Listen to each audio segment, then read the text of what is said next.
الحمد للہ وحدہ والصلاة والسلام علی من لا نبی بعد۔ السلام علیکم ورحمۃ اللہ۔ پروگرام قرآن کی عربی کے نئے لیکچر کے ساتھ حاضر ہیں۔ پچھلے لیکچر میں الحمدللہ ہم نے تمام اسباق کا خلاصہ بیان کیا تھا۔ آج سے انشاءاللہ ہم نئے ٹاپک کا آغاز کریں گے۔ آج انشاءاللہ ہم اسم اشارہ کے متعلق پڑھیں گے۔ دیکھیے، اس بات کو ذہن میں رکھیے گا کہ اسم اشارہ یہ معرفہ کی قسموں میں سے ایک قسم ہے۔ آپ کو یاد ہوگا کہ ہم نے بتایا تھا کہ اسم کی وسعت کے اعتبار سے دو قسمیں ہوتی ہیں، ایک معرفہ اور دوسرا نکرہ۔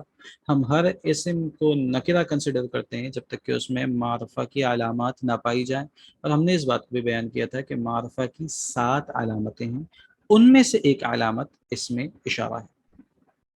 اس کا مطلب یہ ہوا کہ اسماء اشارہ یہ معرفہ ہوں گے، یہ نکرہ کی کیٹیگری نہیں ہے۔ جب آپ نے اس بات کو سمجھ لیا تو اب یہ بھی دیکھیے کہ اسم اشارہ کہتے کس کو۔ دیکھیے، ہر زبان میں کچھ الفاظ ایسے ہوتے ہیں کہ جن کے ذریعے آپ کچھ چیزوں کی جانب اشارہ کرتے ہیں۔ ایسے اسما کو، ایسے الفاظ کو ہم اسم اشارہ کہتے ہیں۔ اگر آپ اردو میں اس کی اگزامپل دیکھیں تو دیکھیے، ہم کہتے ہیں یہ کتاب، وہ کتاب، یہ قلم، وہ قلم، یہ کرسی، وہ کرسی، یہ لڑکی، وہ لڑکا۔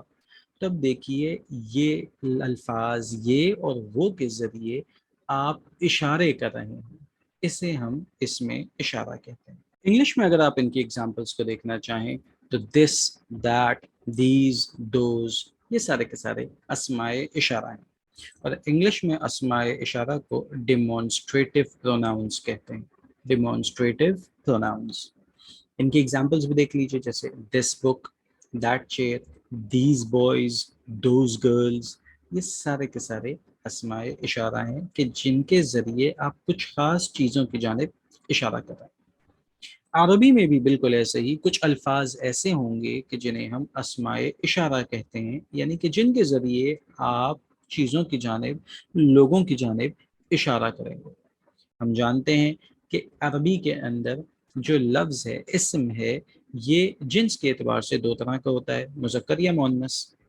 بالکل ایسے ہی جو اسماء اشارہ ہوں گے یہ بھی مذکر کے لیے الگ ہوں گے اور مؤنث کے لیے الگ ہوں گے، یعنی کہ جب کوئی مذکر لفظ استعمال ہوگا تو اس کے لیے جو اسم اشارہ استعمال ہوگا وہ مختلف ہوگا، اور جب کوئی مؤنث لفظ استعمال ہوگا تو اس کے لیے جو اسم اشارہ ہوگا وہ مختلف ہوگا۔ دیکھیے، یہاں پہ اس بات کو ذہن میں رکھیے گا دوبارہ کہ ہم نے کہا اسم اشارہ۔ جب ہم اسم اشارہ کہہ رہے ہیں تو اس کا مطلب یہ ہوا کہ اسم کے لیے چونکہ 4 باتوں کا جاننا ضروری ہوتا ہے، بالکل ایسے ہی اسماء اشارہ میں بھی ان 4 باتوں کا جاننا ضروری ہوگا۔ پہلی بات تو ہمیں پتہ چل گئی، وہ یہ کہ اسماء اشارہ معرفہ ہوا کرتے ہیں، لہٰذا اسم اشارہ کو ہم کبھی بھی نکرہ نہیں کہیں گے بلکہ معرفہ کہیں گے۔ تو اسم اشارہ ایک چیز معرفہ ہوا کرتا ہے۔ دوسرا، عدد کے اعتبار سے ہم اسے دیکھیں گے، ہم اسے اعراب کے اعتبار سے بھی دیکھیں گے، اور ساتھ ہی ساتھ جنس کے اعتبار سے بھی جاننے کی کوشش کریں گے۔ نوٹ کے طور پہ اس بات کو سمجھ لیجئے، جان لیجئے کہ اسماء اشارہ یہ اگرچہ کہ تینوں حالتوں میں پائے جاتے ہیں، یعنی کہ حالت رفعی، حالت نصبی اور حالت جری، لیکن اس وقت ہم صرف حالت رفعی کے اسماء اشارہ کو پڑھ رہے ہیں، حالت رفعی کے اسماء اشارہ کو پڑھ رہے ہیں۔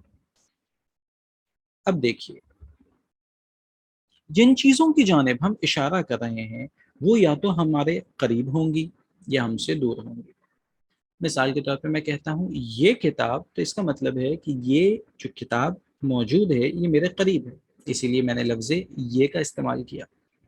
اگر میں کہوں وہ کتاب لاؤ، اس کا مطلب ہوگا کہ جو کتاب ہے وہ اس وقت مجھ سے دور ہے، اس لیے میں نے کہا وہ کتاب لاؤ۔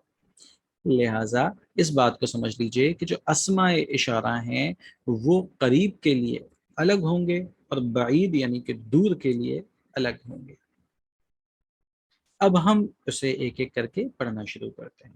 اسماء اشارہ اس وقت ہم پڑھ رہے ہیں قریب کے لیے، اور ساتھ ہی ساتھ جیسے پہلے عرض کیا حالت رفعی والے۔ اس کا مطلب ہے 2 چیزیں تو سولو ہو گئی۔ نمبر 1، اسم اشارہ معرفہ ہوتا ہے، یہ ہمیں پتہ چل گیا۔ نمبر 2، اس وقت ہم جو پڑھ رہے ہیں اسماء اشارہ یہ حالت رفعی والے ہیں۔ اب صرف 2 چیزوں کے اوپر ہم نے فوکس کرنا ہے، وہ یہ کہ مذکر کے اسماء اشارہ کون سے ہیں